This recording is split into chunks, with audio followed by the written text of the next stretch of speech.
We rolling? We rolling? Let's push through this thing.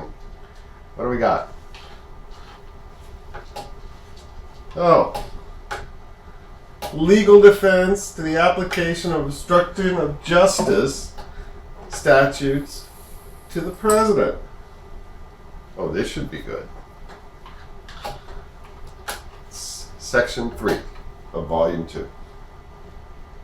The President's personal counsel has written to this office to advance statutory and constitutional defenses to the potential application of the obstruction of justice statutes to the President's conduct.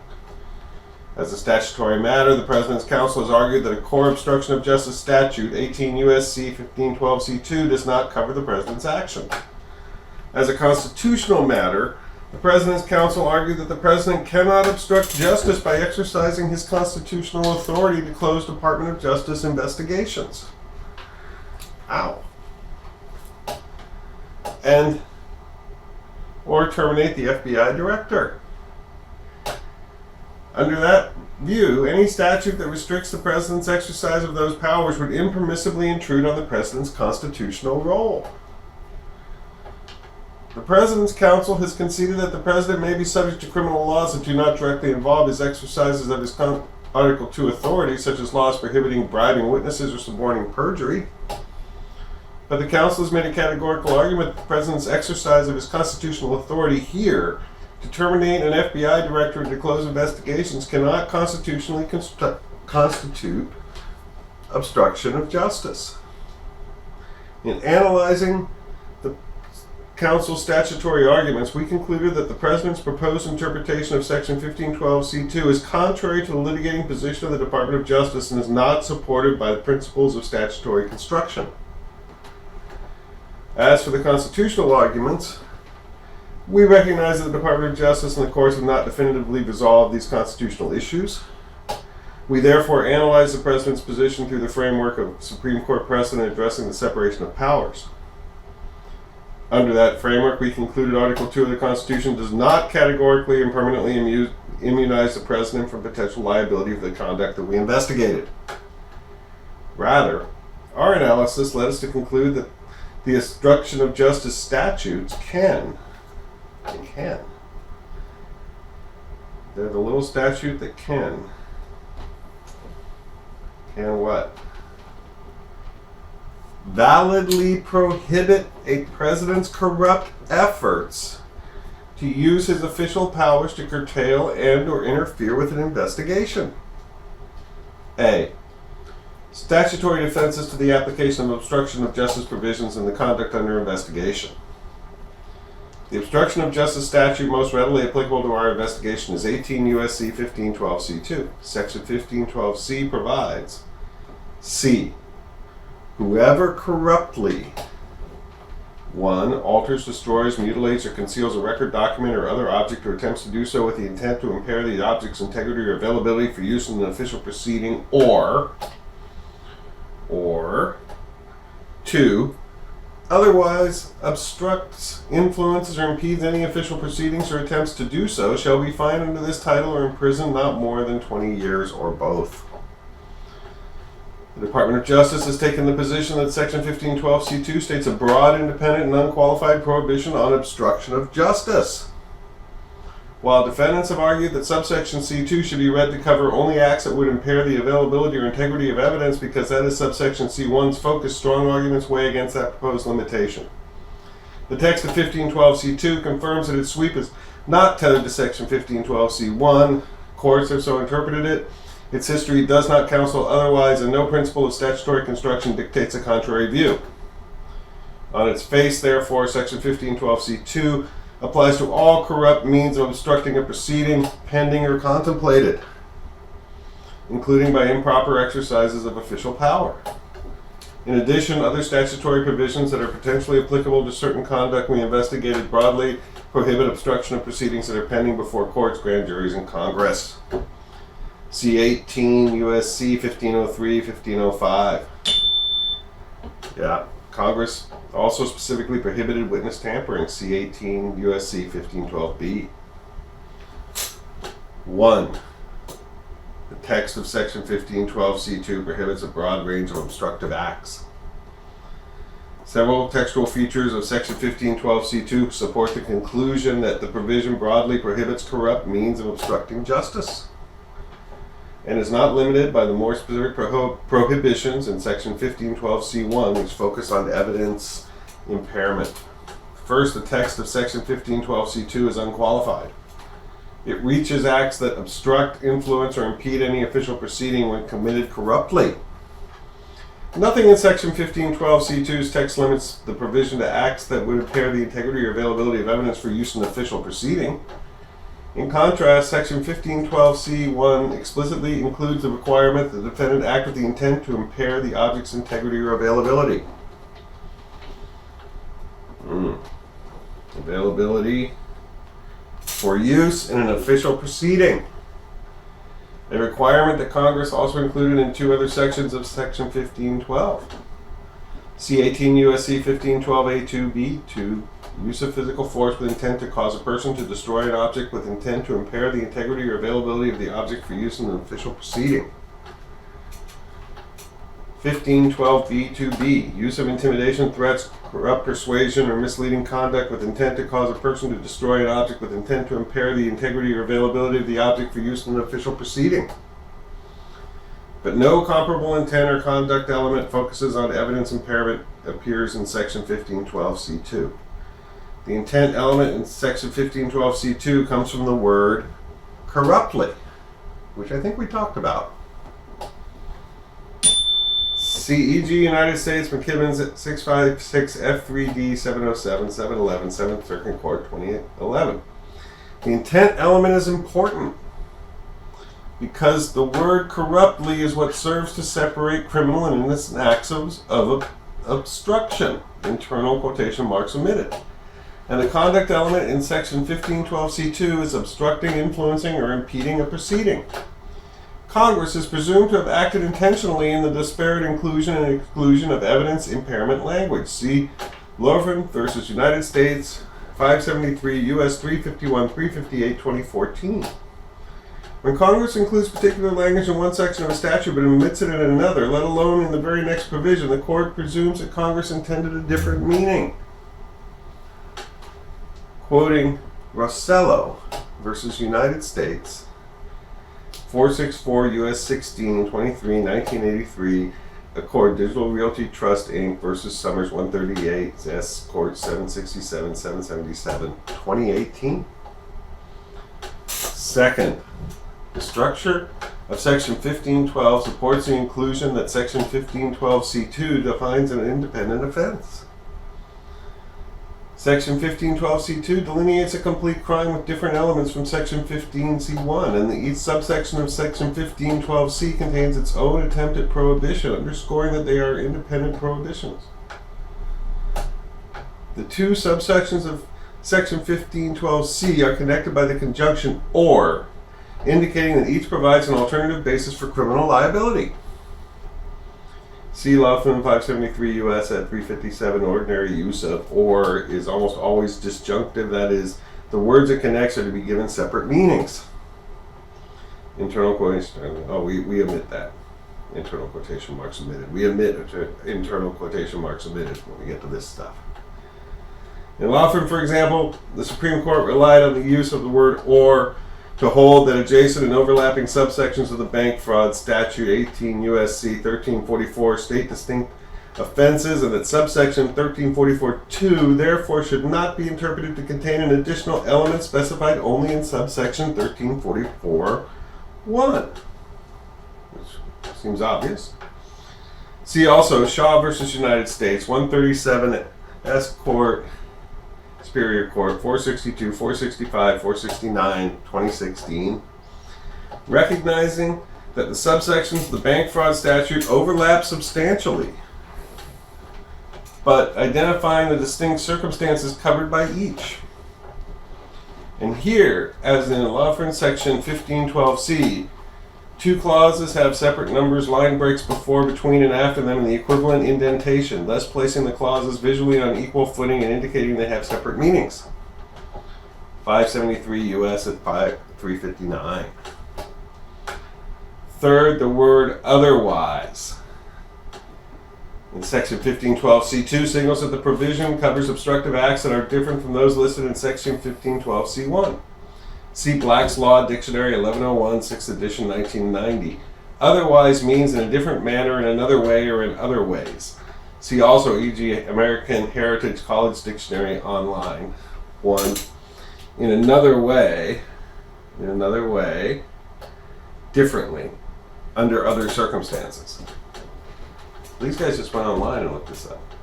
See also Gooch versus United States 297, U.S. 124, 128, 1936, characterizing otherwise as a broad term and holding that statutory prohibition on kidnapping for ransom or reward or otherwise is not limited by the words ransom and reward to kidnappings for pecuniary benefits. Calazos versus United States 368, F3D 190, 200, 2D, circa 2004. Construing otherwise in 28 U.S.C. 2466, 1C to reach beyond the specific examples listed in prior subsections, thereby covering the myriad means that a human ingenuity might devise to permit a person to avoid the jurisdiction of a court. Brigade versus United States, 553 U.S. 137, 144, 2006. Recognizing that otherwise is defined to mean in a different way or manner, and holding that the word otherwise introducing the residual clause in the Armed Career Criminal Act, 18 U.S.C. 924, C2, E2, B2, can but need not necessarily refer to a crime that is similar to the listed examples in some respects but different in others. The purpose of the word otherwise in section 1512 C2 is therefore to clarify that the provision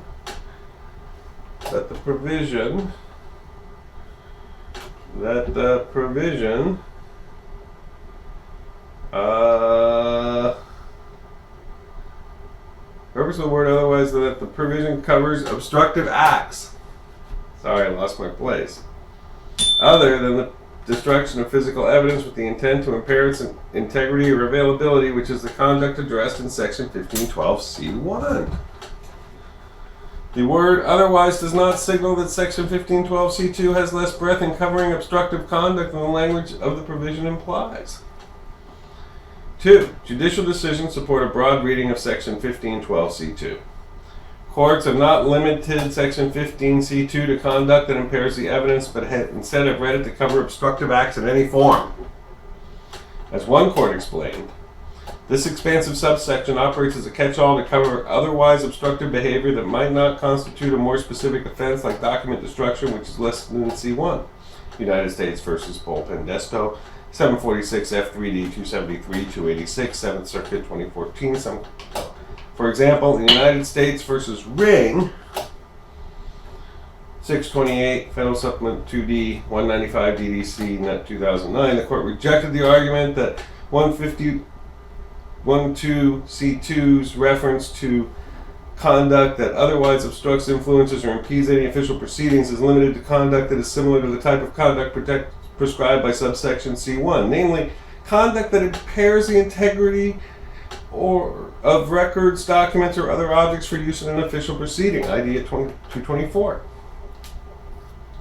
The court explained the meaning of 1512C2 is plain on its face. Plain on its face.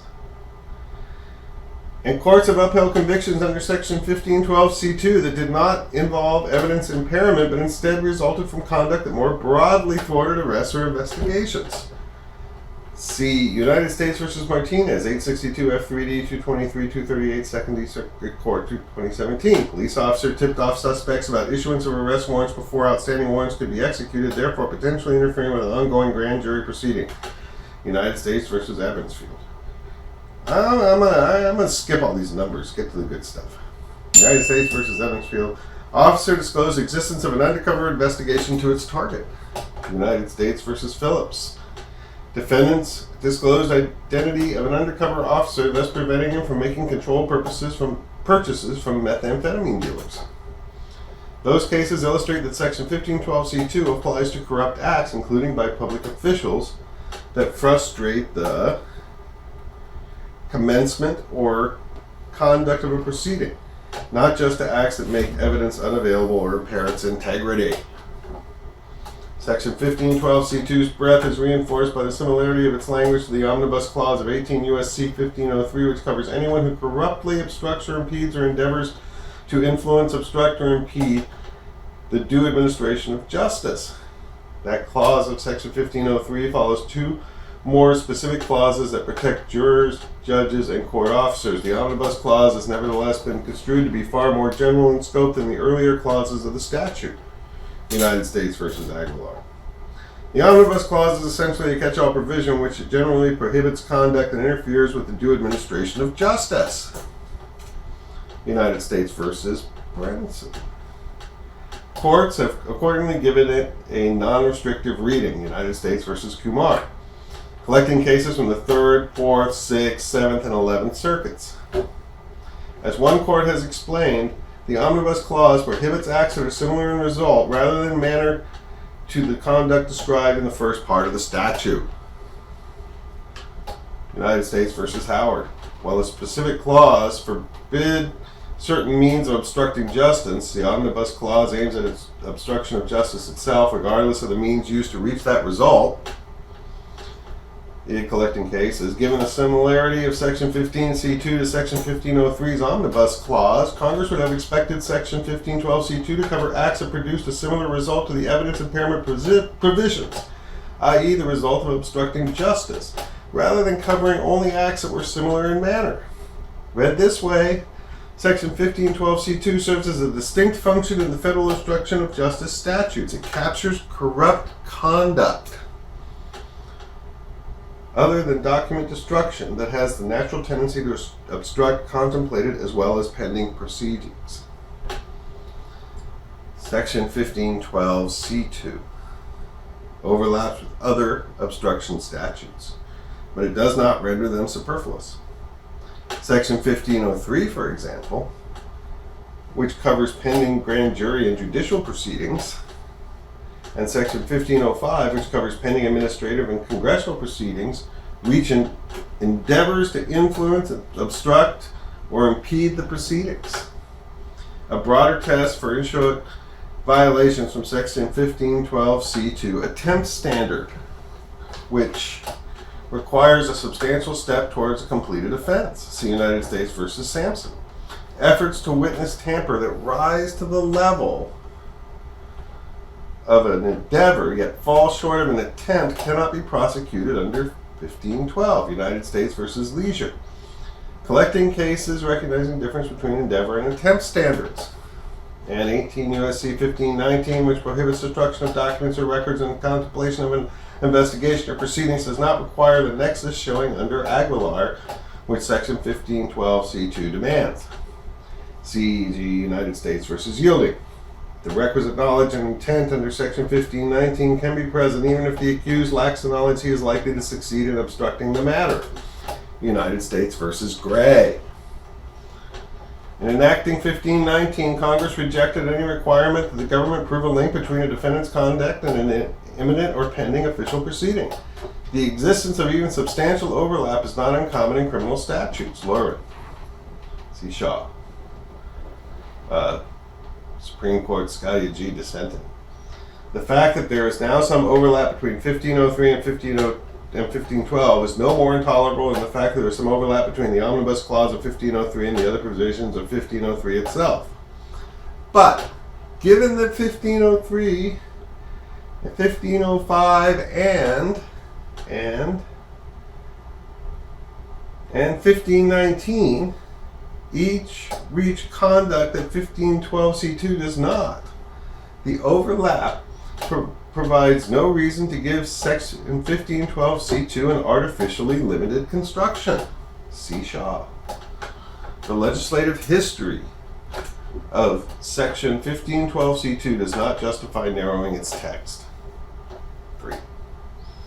Given the straightforward statutory command in Section 1512C2, there is no reason to resort to legislative history, United States versus Gonzalez.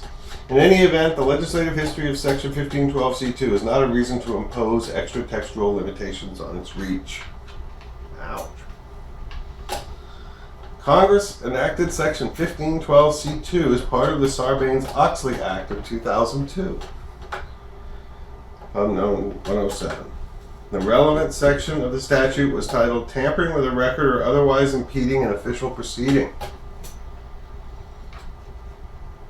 That title indicates that Congress intended the two clauses to have independent effect. Section 1512C was added as a floor amendment in the Senate and explained as closing a certain loophole with respect to document shredding. See 158 Congresses. But those explanations do not limit the enacted text. See Pitson Coal Group versus 7. It is not the law that a statute can have no effect which are not explicitly mentioned in its legislative history. See also Encino Motor Cars LLC versus Navarro.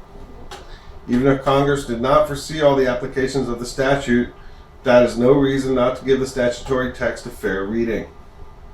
The floor statements thus cannot detract from the meaning of the enacted text. See Barnhart versus Sigmund Coal Company. Floor statements from two senators cannot amend the clear and unambiguous language of a statute. We see no reason to give greater weight to the views of two senators than to the collective votes of both houses, which are memorialized in the unambiguous statutory text. That principle has particular force where one of the proponents of the amendment to Section 1512 introduced his remarks as only briefly elaborating on some of the specific provisions contained in this bill. Senator Hatch. We remember Senator Hatch. Indeed, the language Congress used in Section 1512C2 prohibiting corruptly obstructing, influencing, or impeding any official proceedings or attempting to do so parallels a provision that Congress considered years earlier in a bill designed to strengthen protections against witness tampering and obstruction of justice. While the earlier provision is not a direct antecedent of Section 1512C2, Congress's understanding of the broad scope of the earlier provision is instructive. It's very instructive. Recognizing that the proper administration of justice may be impeded or thwarted by a variety of corrupt methods limited only by the imagination of the criminally inclined. Rep. number 532, Congress considered a bill that would have amended Section 1512 by making it a crime inter alia when a person corruptly influences, obstructs, or impedes the enforcement and prosecution of federal law, administration of a law under which an official proceeding is being or may be conducted, or the exercise of a federal legislative power of inquiry. The Senate committee explained that the purpose of preventing an obstruction of or miscarriage of justice cannot be fully carried out by simple enumeration of the commonly prosecuted obstruction offenses.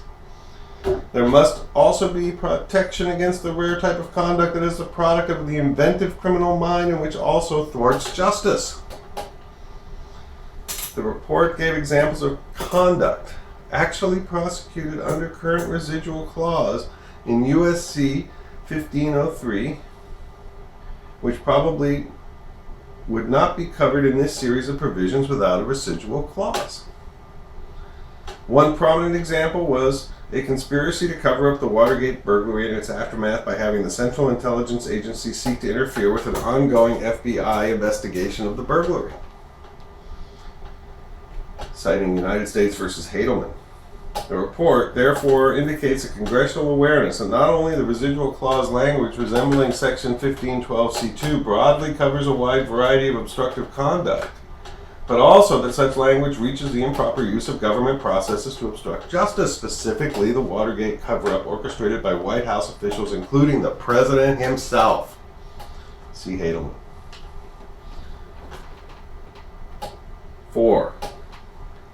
General principles of statutory construction do not suggest that Section 1512C2 is inapplicable to the conduct in this investigation. Requirement of fair warning in criminal law, the interest of avoiding due process concerns of potentially vague statutes, and the rule of lenity do not justify narrowing the reach of Section 1512C2's text. As with other criminal laws, the Supreme Court has exercised restraint in interpreting obstruction of justice provisions both out of respect for Congress's role in defining crimes and in the interest of providing individuals with fair warning of what a criminal statute prohibits. Marinello versus United States, Arthur Anderson.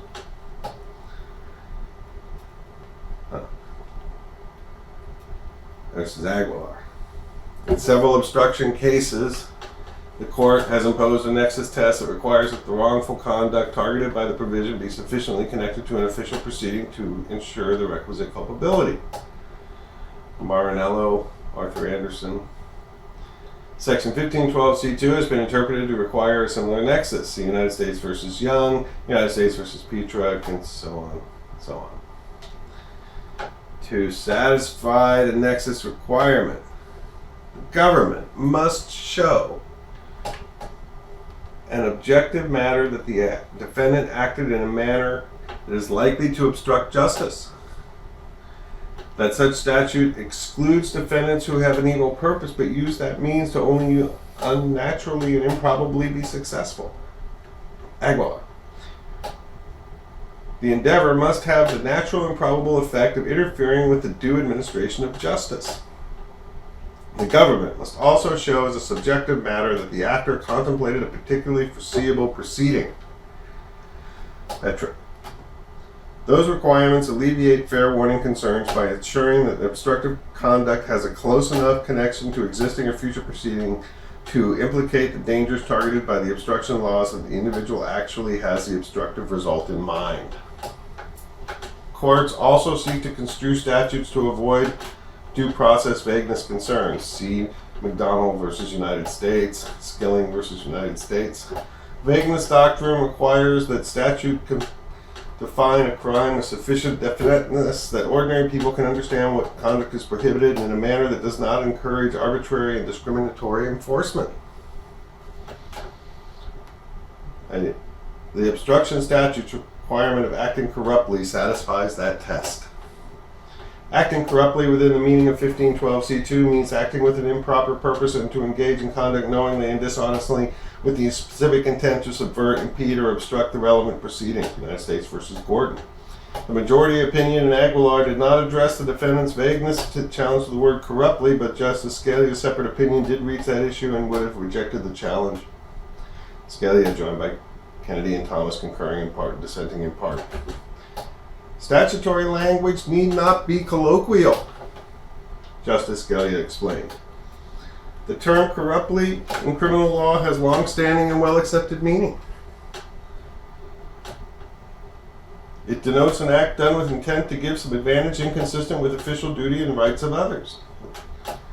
Justice Scalia added that in the context of obstructing jury proceedings, any claim of ignorance of wrongdoing is incredible. Lower courts have also rejected vagueness challenges to the word corruptly. See United States versus Edwards, United States versus Brenson, United States versus Howard. This well-established intent standard precludes the need to limit the obstruction statutes to only certain types of inherently wrongful conduct.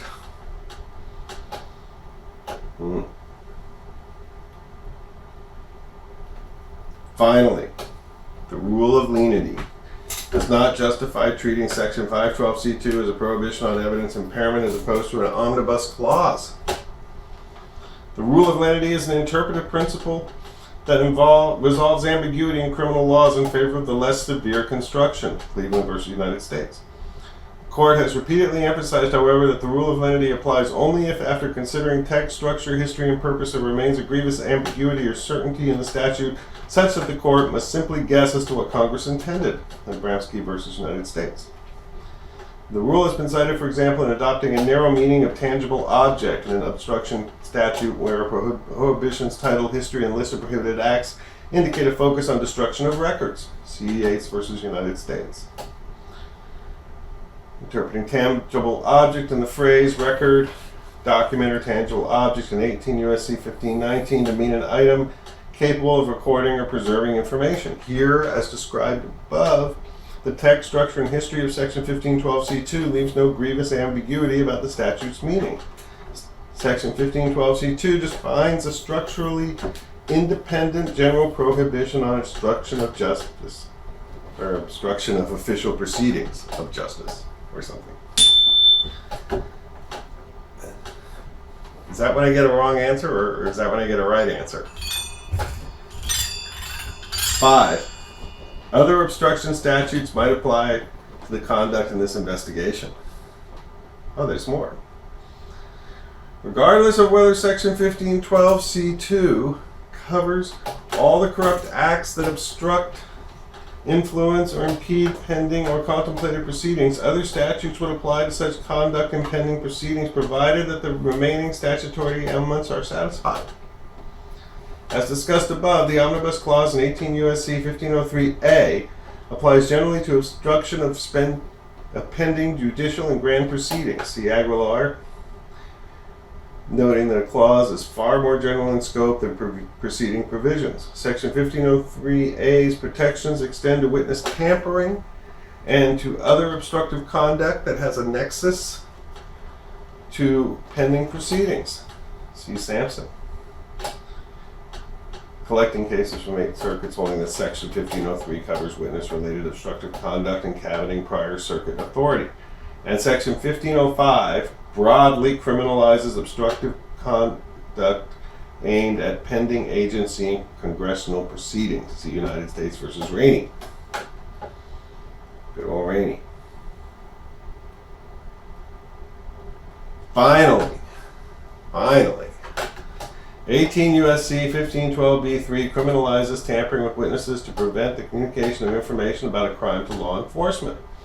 The nexus inquiry articulated in Aguilar that an individual has knowledge that his actions are likely to affect the judicial proceeding, 515 U.S. at 599, does not apply to Section 1512b3.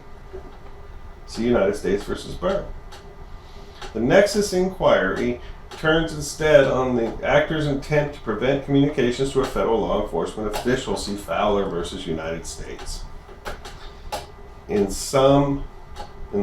light of the breadth of Section 1512c2 and the other obstruction statutes, an argument that the conduct at issue in this investigation falls outside the scope of the obstruction laws lacks merit. And we'll be back with B.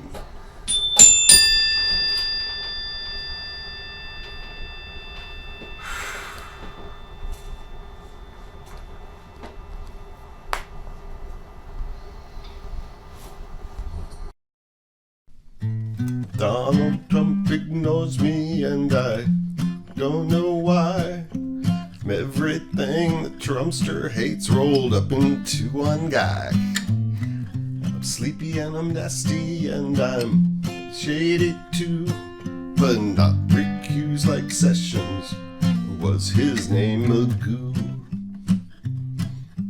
Just like crooked Hillary or maybe lying Chuck. But no matter what I try, Don don't give a fuck. But I ain't no nervous Nancy or no sleazy Adam Schiff. Someone tell me how to get this ass to give a shit.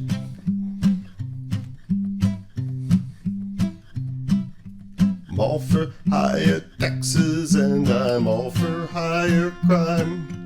Think cheating Obama did the job just mighty fine. I like crazy Bernie, I like Pocahontas too.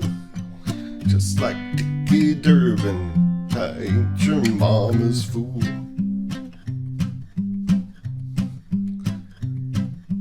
Donald Trump ignores me and I don't know why. I'm everything the Trumpster hates rolled up into one guy. Lying, leaking, heartless, slimeball, slippery, sanctimonious, here for all to see.